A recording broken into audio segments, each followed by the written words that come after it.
Bendice alma mía a Jehová y bendiga todo mi ser su santo nombre. Bendice alma mía a Jehová y no olvides ninguno de sus beneficios. Saludo en el nombre del Señor para todos y cada uno de ustedes. También para todas las personas que están allí frente a su pantalla a través de esta transmisión, de este precioso programa en el nombre del Señor Jesucristo. Así que es una grata bendición de parte de nuestro Dios poder estar aquí en este instante y compartir un pensamiento de la palabra de nuestro Dios. Amén. El apóstol Pablo a los Filipenses, en el capítulo 4 y el verso 10 en adelante, les dice así: en gran manera me gocé en el Señor de que ya al fin habéis revivido vuestro cuidado de mí, de lo cual también estabais solícitos, pero os faltaba la oportunidad. No lo digo porque tenga escasez, pues he aprendido a contentarme cualquiera que sea mi situación. Sé vivir humildemente y sé tener abundancia. En todo y por todo estoy enseñado, así para estar saciado como para tener hambre, así para tener abundancia como para padecer necesidad. Todo lo puedo en Cristo que me fortalece. Sin embargo, bien hicisteis en participar conmigo en mi tribulación. Y sabéis también vosotros, oh Filipenses, que al principio de la predicación del Evangelio, cuando partí de Macedonia, ninguna iglesia participó conmigo en razón de dar y recibir, sino vosotros solos. Pues a una Tesalónica me enviasteis una y otra vez para mis necesidades. No es que busque dádivas, sino que busco fruto que abunde en vuestra cuenta. Pero todo lo he recibido y tengo abundancia. Estoy lleno, habiendo recibido de Epafrodito lo que enviasteis, olor fragante, sacrificio acepto, agradable a Dios. Mi Dios, pues, suplirá todo lo que os falta, conforme a sus riquezas en gloria en Cristo Jesús.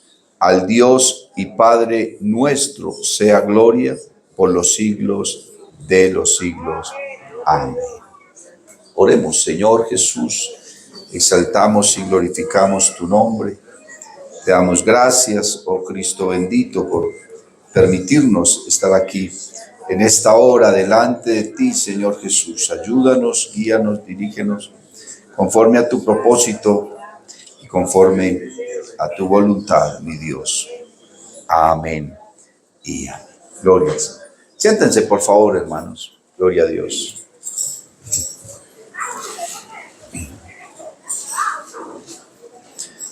Bueno, han pasado más de 20 años desde que el apóstol Pablo, en su tercer viaje misionero,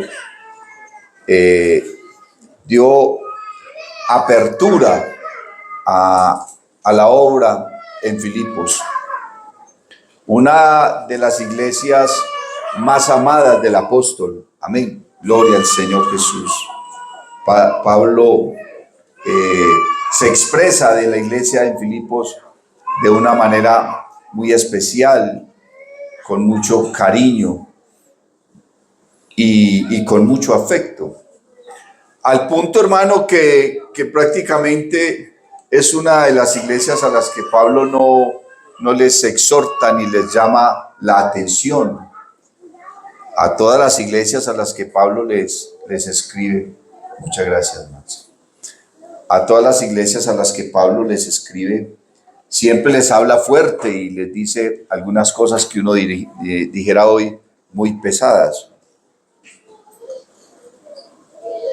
Por ejemplo, cuando uno mira la carta a los Corintios, Pablo les habla y les dice inmaduros, les dice niños que toman leche y no alimento sólido, ¿cierto? Les llama fuertemente la atención. Por ejemplo, a los Gálatas, uy, hermano, esa iglesia, los Gálatas, yo no sé si querían a Pablo o no lo quería, pero les dice insensatos, les dice malas bestias. ¿Cómo le parece, hermano? Mala gente les trató de... La expresión bestia no le estaba queriendo decir brutos ni nada de esas cosas, sino que era una expresión propia de su época, como decirles mala gente, malas personas. Imagínense decirle así a ellos cómo sería su actitud, cómo sería su comportamiento. Y así sucesivamente a cada una de las iglesias les menciona y les dice cosas, algunas de ellas muy fuertes. Bendito el nombre del Señor Jesús.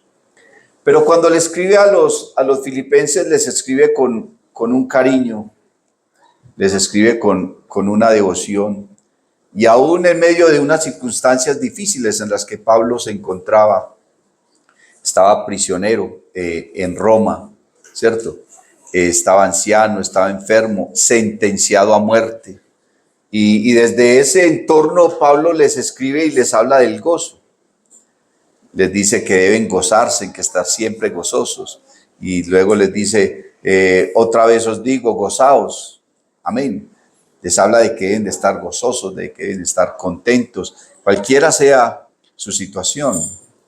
Y bueno, una de las razones por las que Pablo siente ese cariño y ese afecto hacia aquella congregación, pues una de ellas es a causa de las circunstancias que se dieron en las que Pablo pudo establecer la predicación del evangelio en la ciudad de Filipos. La ciudad de Filipos es una de las ciudades más importantes de la provincia de Macedonia, amén, en Europa. Pero el apóstol Pablo iba a realizar su tercer viaje misionero y él quería dirigirse al continente asiático. Tenía todo preparado, ya estaba la embarcación, lo iban a acompañar Timoteo, Lucas, Silas, ellos 4. No sé si Marcos iba con ellos o no sabría decírselo. Pero sí sé que al menos estos 4 muchachos iban con él y ya tenían todo el viaje preparado. Seguramente ya habían comprado el tiquete, el puesto para estar en aquella embarcación y navegar rumbo al continente asiático. Él tenía ese deseo en su corazón de hacerlo. Pero la Biblia dice que la noche antes del viaje, Pablo soñó. Dios le mostró una visión y en su visión veía a un hombre, a un varón de aspecto macedonio, ¿cierto? De la provincia de Macedonia. Y ese hombre lo llamaba y le decía, ven y ayúdanos, ven, ayúdanos aquí. Dios le mostró esa visión al apóstol Pablo, bendito el nombre de Jesús, y cuando él despierta en la mañana, se da cuenta que la voluntad de Dios no era que fuera al continente asiático, sino que fuera a Europa, a Macedonia. Y como la ciudad de Filipos era una ciudad portuaria, haga de cuenta Barranquilla o Cartagena o Santa Marta, y llegaban los barcos procedentes de Asia y de muchos otros lugares de África. Entonces Pablo les dijo a sus compañeros, no podemos ir allá. Dios quiere que vayamos a Macedonia. Y tomaron una embarcación rumbo a Filipos. Y cuando llegaron a la ciudad de Filipos, dice la Biblia, gloria al Señor Jesús, que ellos comenzaron a mirar a su alrededor y Pablo comenzó a pensar, yo quiero predicar aquí, pero ¿dónde puedo yo predicar? ¿Dónde hay más personas? Y pensó, en el río. En el río. ¿Y qué hace la gente en el río? Allá están las mujeres, lavando las ropas, sacando agua para llevar a sus casas. En fin, claro, en esa época, hermano, las mujeres se reunían allá en el río a trabajar, a sacar agua para llevar a sus hogares, a lavar sus ropas, en fin. ¿Quién sabe qué otros quehaceres tenían allí? Porque ahí estaba el agua limpia. Y entonces Pablo se dirigió a aquel lugar y comenzó a hablarles del evangelio a esas mujeres. Y dice la Biblia que había una mujer que se llamaba Lidia. Y venía esa mujer precisamente del continente asiático, de una ciudad llamada Tiatira. Ella era comerciante, ella viajaba por todos los lugares. Y la primer persona en Filipos que conoció y creyó al evangelio ni siquiera era de ahí. Era de Asia, donde Pablo quería ir inicialmente, las cosas del Señor. Y le habló de la palabra, y esta mujer les insistía que se quedaran en su casa, que estuvieran ahí porque querían compartir la palabra. Pero también había otra mujer. La Biblia no dice de dónde, lo más seguro era que era también de Filipos. Pero era una mujer que tenía un espíritu que controlaba su vida, pero era un espíritu de adivinación. Y esta mujer comenzó a gritar por todas partes: estos hombres son siervos de Dios que vienen a predicarles la palabra de verdad. Y ella ni siquiera había escuchado a Pablo, sino que simplemente ese espíritu que había en ella de adivinación la llevó a gritar esas cosas. Cualquiera diría, pero ella estaba gritando algo bueno, no estaba gritando nada malo, ni estaba diciendo mentiras, pero era un espíritu demoníaco de adivinación que estaba controlando su vida y la llevó a gritar eso, y a Pablo le desagradó, porque es que a nosotros que nos ayude el Espíritu Santo, el diablo no nos lo necesitamos para nada. Yo no sé si usted quiere buscar la ayuda del diablo. Yo he escuchado creyentes, hermano, y uno consultar por allá, no sé con quién, con no sé cuánto, y yo, busque a Dios, hombre, que Dios lo dirija, no busque la ayuda de más nadie, que sea el Señor el que te guíe, que sea el Espíritu Santo en tu vida el que te dé sabiduría y te guíe. Pablo reprendió ese espíritu, la mujer quedó libre, pero la mujer no estaba de cuenta de ella. Ella era una esclava. Y habían unos hombres que eran los amos de ella y se beneficiaban económicamente de lo que ella hacía, adivinar. Y cuando esa mujer fue libre, entonces sus amos vieron que habían perdido su ganancia, que ya no iba a adivinar más, y entonces le montaron una persecución a Pablo y a sus consiervos, y los llevaron a la cárcel, inclusive, y usted sabe lo que pasó allá en la cárcel de Filipos. Dice la Biblia que los azotaron, los metieron al calabozo allá más adentro, y los dejaron allá amarrados en el cepo. Pero la Biblia nos enseña que Pablo y Silas, porque Timoteo y Lucas no estuvieron ahí capturados, solamente Pablo y Silas estuvieron capturados. Y cuando estaban allá en el cepo, hermano, ellos cantaban alabanzas al Señor, oraban a nuestro Dios. ¿Y saben qué es lo que dice la Biblia? Y los presos los oían. Y los presos los oían. En la cárcel, en Filipos, hermano, se inició entonces un avivamiento evangelístico en ese pueblo, en esa ciudad, si se pudiera llamar ciudad. Se inició porque cuando ellos estaban allá cantando y estaban orando, entonces la Biblia dice que la tierra tembló y los quiciales de aquella cárcel se sacudieron y las celdas se abrieron.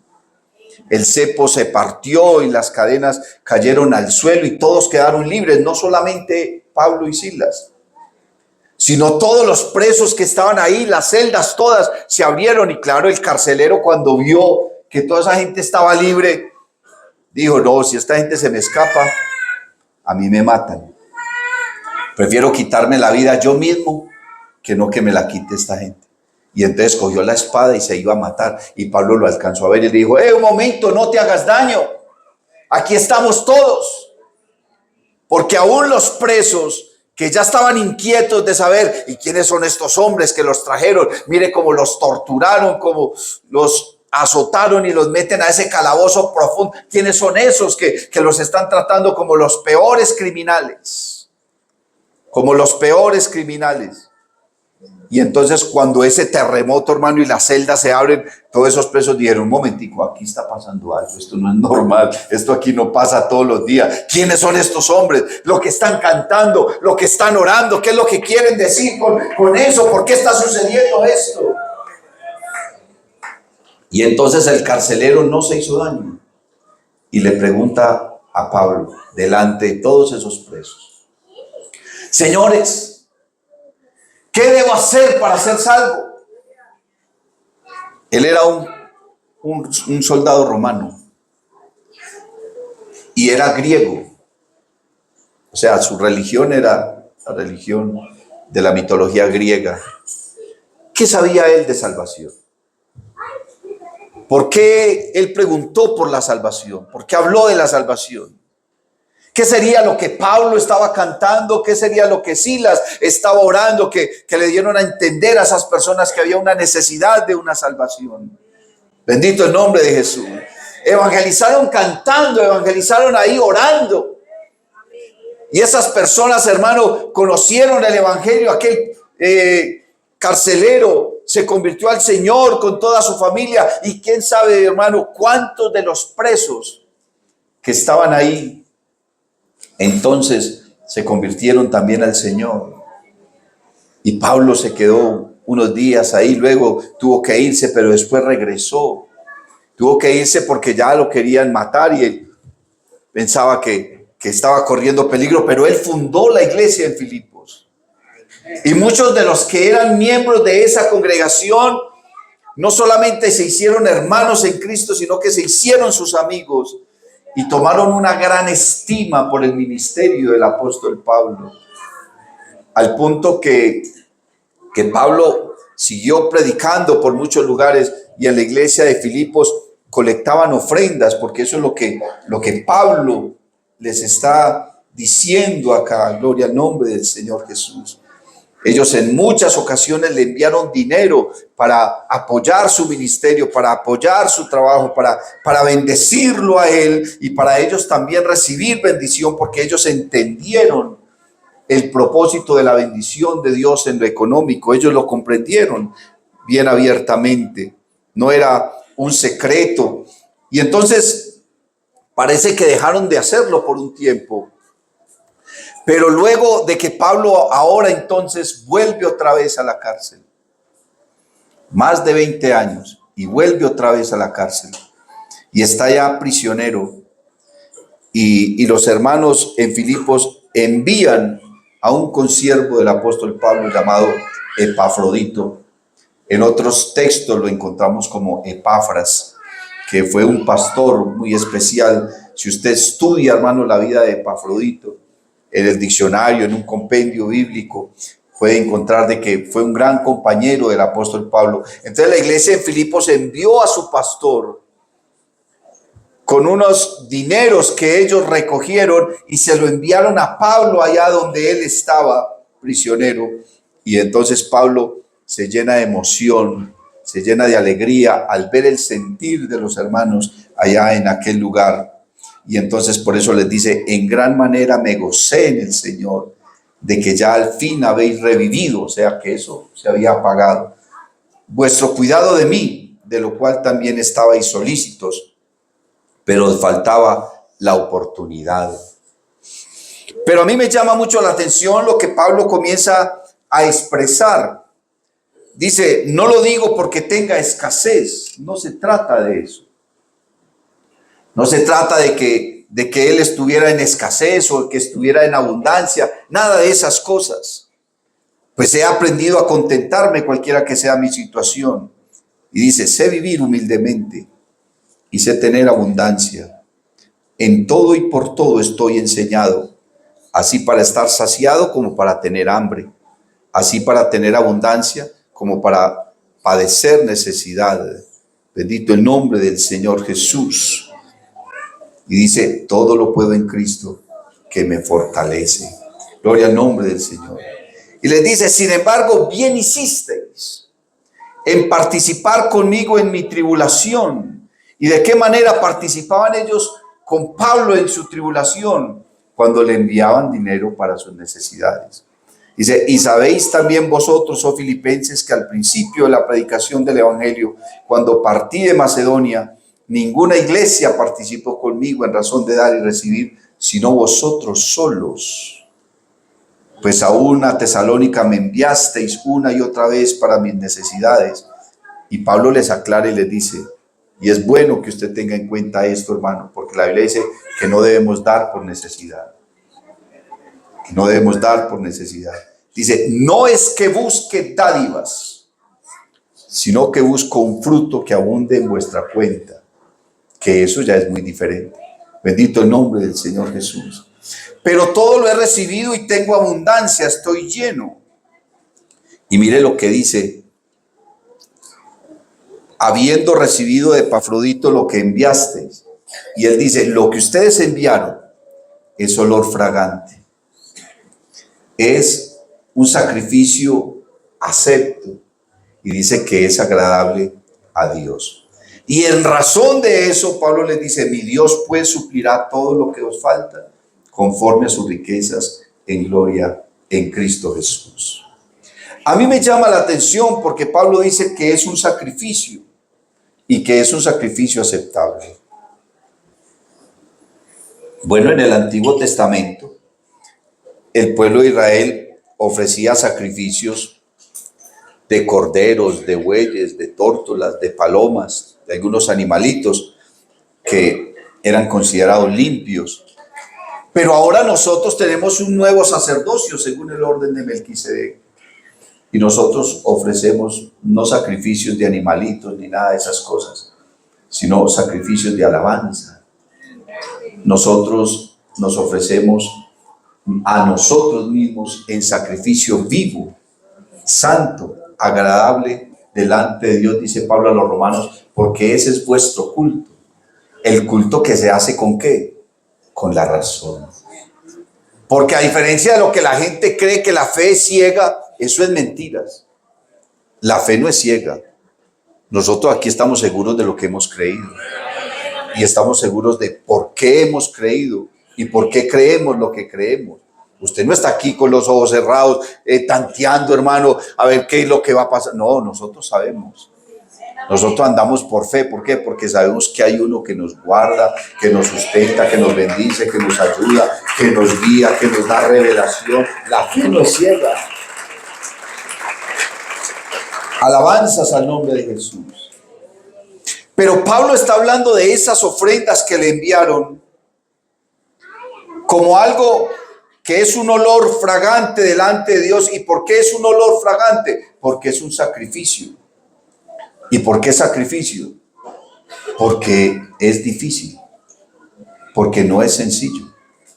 Cuando hablamos de la fe, mi amado hermano, podemos decir que la fe tiene muchos propósitos, ¿cierto? Usted tiene fe, usted puede orar al Señor y sanarle su enfermedad. Usted tiene fe, está pasando por una necesidad, Dios puede mejorarle su empleo o darle respuesta en medio de una dificultad, de una circunstancia difícil, en medio de su familia, qué sé yo, ¿cierto? El propósito principal de la fe es agradar a Dios. La Biblia dice que sin fe es imposible agradar a Dios. Yo puedo orar por ti, tú sanarte, y el Señor poner su mano poderosa y que tú te sanes. Gloria al Señor Jesús. Pero eso, ¿quién tuvo más fe, tú o yo? No sabemos. Alguno de los dos tuvo fe para que se efectuara la sanidad. Pero la recompensa para mí por haber orado por ti, es más, al otro día o a los días se me olvida que oré por ti. Usted se me acerca, hermano, gloria al Señor, el Señor me sanó y yo. Ah, tan bueno, hermano, Dios lo bendiga. Y, pero ¿qué fue lo que pasó? ¿Qué era lo que tenía el hermano? Es que, no, usted oró por él. Yo, ay, verdad, sí. Ay, hermano, gloria a Dios. Hasta me podía olvidar.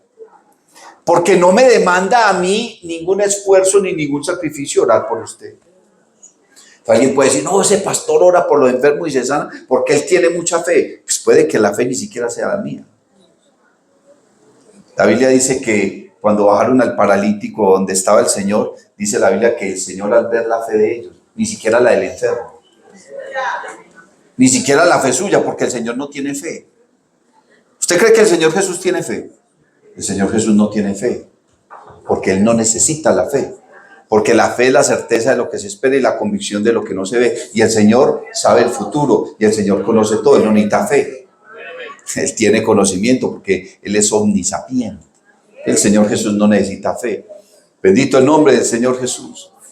Pero cuando se trata de dar y entregar algo que nosotros consideramos que nos ha costado mucho esfuerzo, trasnochos, madrugadas, mojadas, frío, trabajo, ampollas, en fin, qué sé yo. Cuando se trata de entregar algo que de pronto nosotros lo tenemos dispuesto para otra cosa. Vea, la Biblia habla de una mujer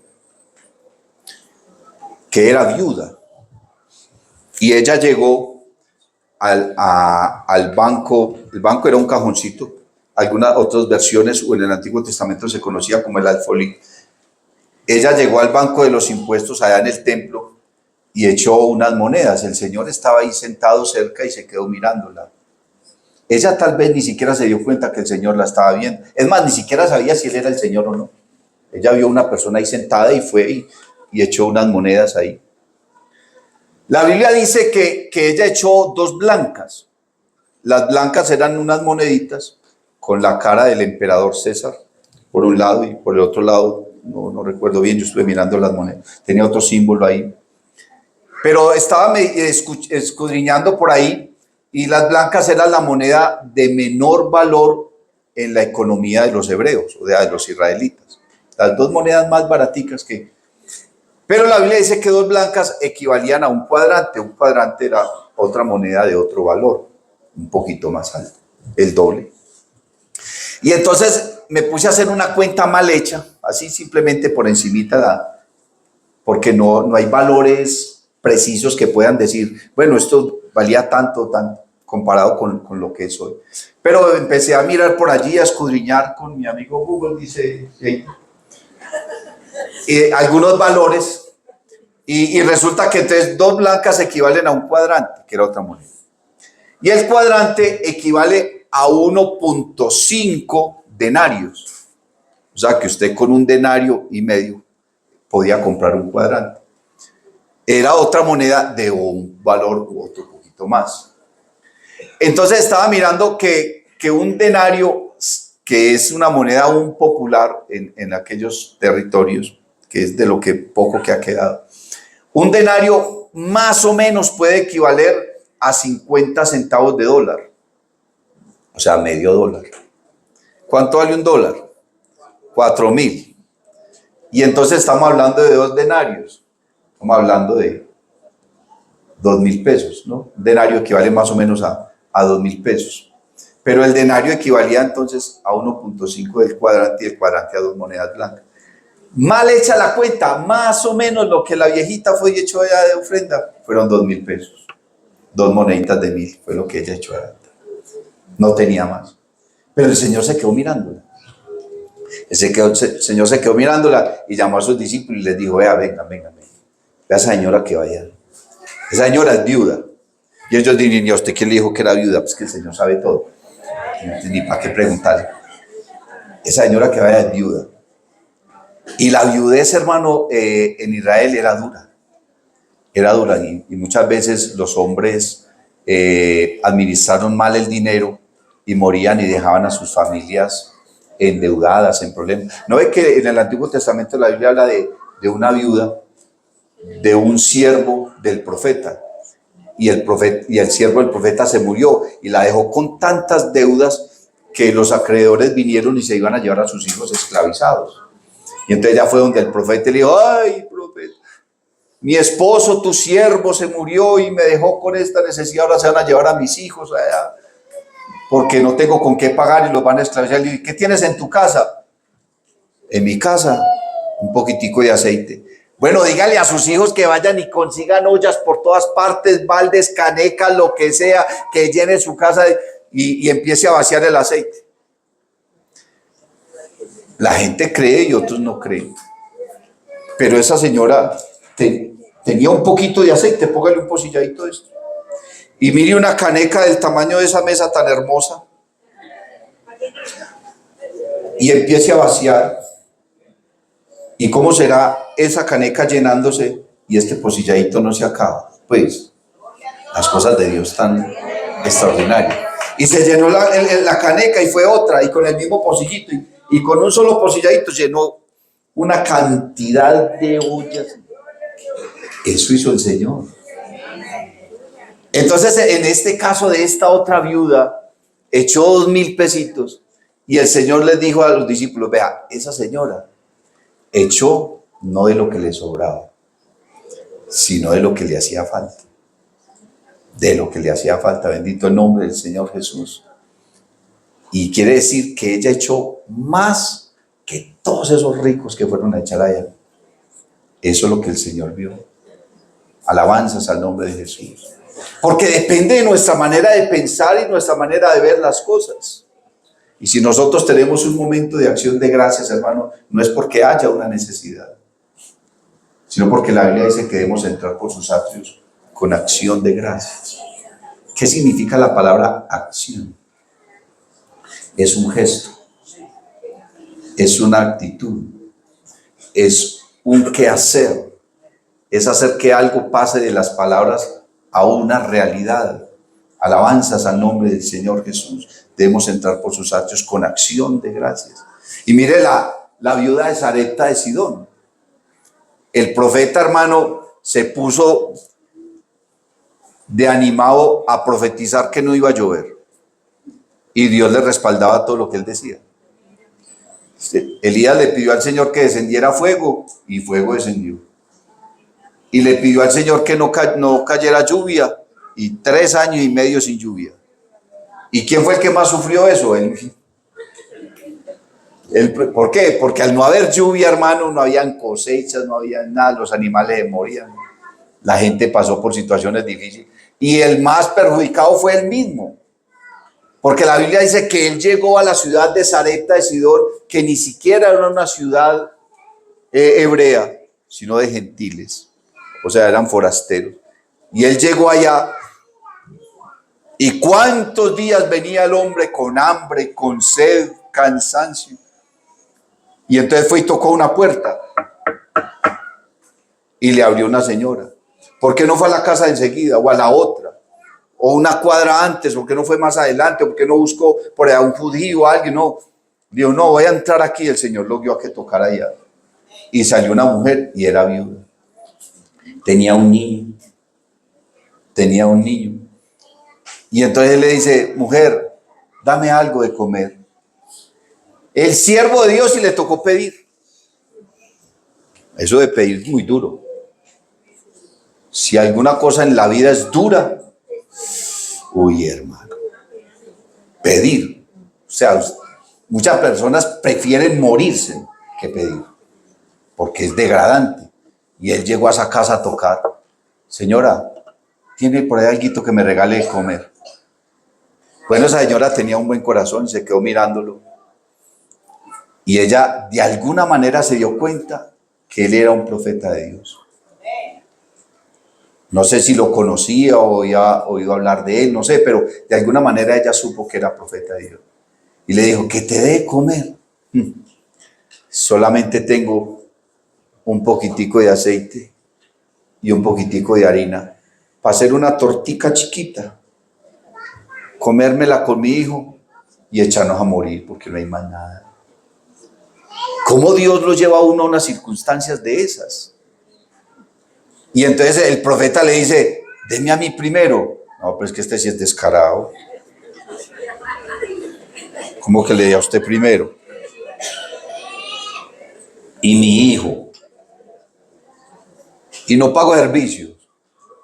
Y el arriendo, y una cosa y la otra. Y ella comenzó a pensar en todos sus compromisos económicos, en sus necesidades y en la máxima necesidad que era su hijo que se estaba muriendo de hambre. Y el profeta le dijo, deme a mí primero. Y él estaba representando lo que Dios había prometido. Y ella fue y cogió el poquitico de aceite, juntó unos leños, juntó candela, hizo una tortica, como diría que le quitó la... Y fue y se la llevó al profeta. Y ella apenas tragaba viéndolo a él, cómese eso. Una sola tortica y ella con harta hambre, su niño con harta hambre y dándole a otro que no tenía nada que ver con ella. Es que la Biblia dice cosas muy increíbles, hermano. Ven ella ahí tragando saliva viendo a ese hombre. Se me está comiendo lo del niño. ¿Yo qué voy a hacer? Pero yo creo que en ella había una convicción. La Biblia dice que ella sabía que él era fiel profeta de Dios. ¿Y qué pasó de ahí en adelante? ¿Qué hizo Elías? Se fue para otra casa a pedir más. Porque a él no se le quitó la necesidad. Él se comió ese poquito, pero por la tarde o al otro día tuvo que ir a pedir en otra parte. Pero ¿qué pasó en la casa de la viuda? ¿Qué dice la Biblia? Que no le faltó ni el aceite ni la harina. Bendito el nombre del Señor Jesús. Dios te bendiga. Si te ha gustado esta predicación, te invito para que visites mi canal en YouTube y en Facebook, Eduard David Tabord. Suscríbete y activa las notificaciones. Estoy seguro de que esta palabra será poderosa para tu vida.